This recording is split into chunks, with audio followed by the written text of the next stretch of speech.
feared that further trouble was to come. As so often happens in such cases, what do you mean? As so often happens when a nation wakes up and finds all its firstborn sons are dead? Well, that doesn't make any sense because that had never happened before. Yeah. As so often happens in such cases must mean in cases where sudden tragedy strikes. Not just where your firstborn sons have died, but where a hurricane has destroyed your crops, or a raiding party has come and destroyed your village, or something like that. It's the case that's similar, but it's not exactly the same.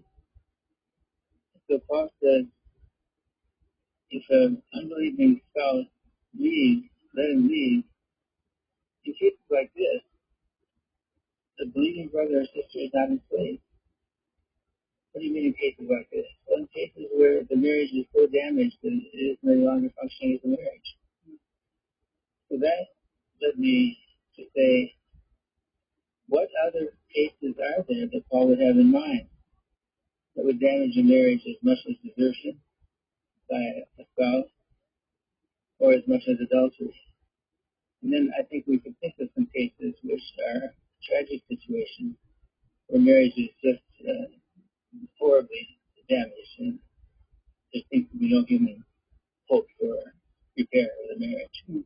Significant, serious physical abuse, repeated physical abuse would fall into that category. That was a help to me, Dave and Ann, because for years I had taught the general position of Protestant churches since the Reformation. That is, there are only two reasons for divorce: adultery, physical act of adultery, and desertion by an unbeliever in 1 Corinthians 7:15. And then I said, in cases of abuse, the church should do everything it can to stop the abuse, but it's not a ground for divorce. But now